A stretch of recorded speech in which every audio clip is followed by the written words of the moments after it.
बीदर के पत्रिका भवन में प्रांत योगी प्रथम जगतगुरु बसवराज मृत्युंजय स्वामी जी ने एक प्रेस मीट आयोजित की, जिसमें कलबुर्गी जिला और युवा इकाई के तत्वावधान में अखिल भारतीय अंगाई दिलु जंजा मुशाल गायक 2A की अखिल भारत अंगाई दीक्षा पंच मसम महासभा के संबंध में बताया गया। यह महासभा शरण बसवेश्वर यात्रा मैदान कलबुर्गी में आयोजित होगी, जिसमें भारी संख्या में लोग उपस्थित रहेंगे। इस प्रेस मीट में प्रांत योगी प्रथम जगतगुरु बसवजय मृत्युंजय स्वामी जी ने संबोधित किया। केपी न्यूज के कैमरामैन पपुराज का कवरेज।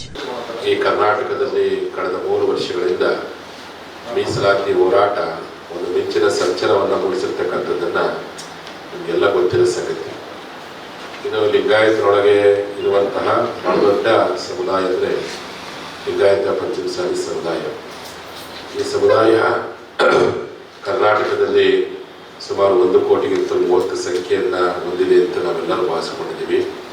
ಕೃಷಿಯಲ್ಲಿ ನಂಬಿರ್ತಕ್ಕಂಥ ಈ ಸಮುದಾಯ ಬೇರೆ ಬೇರೆ ವೇಗದಲ್ಲಿ ಬೇರೆ ಬೇರೆ ಹೆಸರಿಂದ ಕರ್ಸ್ಕೊಂಡಿರ್ತಕ್ಕಂಥದ್ದು.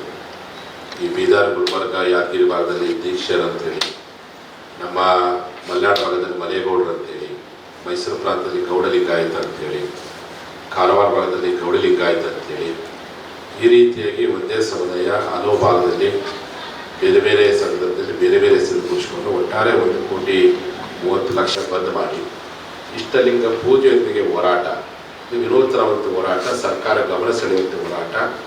ಕೊನೆ ಪಕ್ಷ ಸರ್ಕಾರಕ್ಕೆ ಲಿಂಗಾಯತರು ಮನೆಯನ್ನು ಪೂಜೆ ಮಾಡ್ತಾಯಿದ್ರು, ಮರ್ದ ಮಾಡ್ತಾಯಿದ್ರು, ಬೀದಿ ಬಂದಾರಪ್ಪ ಅಂದರೆ ನಮ್ಮ ಕಡೆ ಗಮನ ಕೊಡಲಿ ಅಂತೇಳಿ ಈ ವಿನೂತನವಾದಂಥ ಮಾರ್ಗದ ಮೂಲಕವಾಗಿ ಬೆಳಗಾವಿ ಜಿಲ್ಲೆಯಿಂದ ಆರಂಭವಾಗಿರ್ತಕ್ಕಂಥ ಹೋರಾಟ ನಾಳೆ ಕಲಬುರಗಿ ಜಿಲ್ಲೆಗೆ 12ನೇ ಜಿಲ್ಲೆ ಬೆಳಗಾವಿ, ಬಾಗಲಕೋಟೆ, ವಿಜಯಪುರ, ಕೊಪ್ಪಳ, ಗದಗ, ಧಾರವಾಡ, ದಾವಣಗೆರೆ, ಹಾವೇರಿ, ಶಿವಮೊಗ್ಗ, ರಾಯಚೂರು, ಯಾದಗಿರಿ ಜಿಲ್ಲೆ ಇದೆಲ್ಲ 11 ಜಿಲ್ಲೆ ಮಾಡಿಕೊಂಡು ನಾಳೆ 12ನೇ ಜಿಲ್ಲೆ ಕಲಬುರಗಿಯಲ್ಲಿ ಕಲ್ಯಾಣ ಕರ್ನಾಟಕ ರಾಜ್ಯ ಪಂಚಮಸಾಲಿ ಬೃಹತ್ ಸಮಾವೇಶವನ್ನು ಮಾರ್ಚ್ 12ನೇ ತಾರೀಕು ಸಾಯಂಕಾಲ 4 ಗಂಟೆಗೆ ಕಲಬುರಗಿ 12ನೇ ತಾರೀಕಿಗೆ ಹೆಚ್ಚಿನ ಸಂಖ್ಯೆಯಲ್ಲಿ ಬಂದು ಭಾಗವಹಿಸಬೇಕು ಅಂತ ಹೇಳ್ತಾ ಲೋಕಸಭಾ ಚುನಾವಣೆ ಆದ ನಂತರ ಬೀದರ್ ಭಾಗದಲ್ಲಿ ಸಹ ಜಿಲ್ಲೆಯಾದ್ಯಂತ ಪ್ರವಾಸ ಮಾಡಿ ಇಲ್ಲಿ ಒಂದು ಬೃಹತ್ ಹೋರಾಟವನ್ನು ರೂಪಿಸಬೇಕು ಅಂತೇಳಿ ನಮ್ಮ ಜಿಲ್ಲಾಧ್ಯಕ್ಷರು ಸೇರ್ಕೊಂಡು ಚರ್ಚೆ ಮಾಡಿದ್ದಾರೆ. ಬಹುತೇಕ ಆಫ್ಟರ್ MP ಎಲೆಕ್ಷನ್ 13ನೇ ಜಿಲ್ಲೆ ಬೀದರ್ ಜಿಲ್ಲೆ ಬರುತ್ತೆ. ಉದ್ದೇಶ ಏನಪ್ಪ ಅಂದರೆ ನಮ್ಮ ಹೋರಾಟ ಶುರು ಮಾಡಿದ ಮೇಲೆ 2 ಮುಖ್ಯಮಂತ್ರಿಗಳು ಬದಲಾವಣೆ ಆಯಿತು, 2 ಸರ್ಕಾರ ಬದಲಾವಣೆ ಆಯಿತು.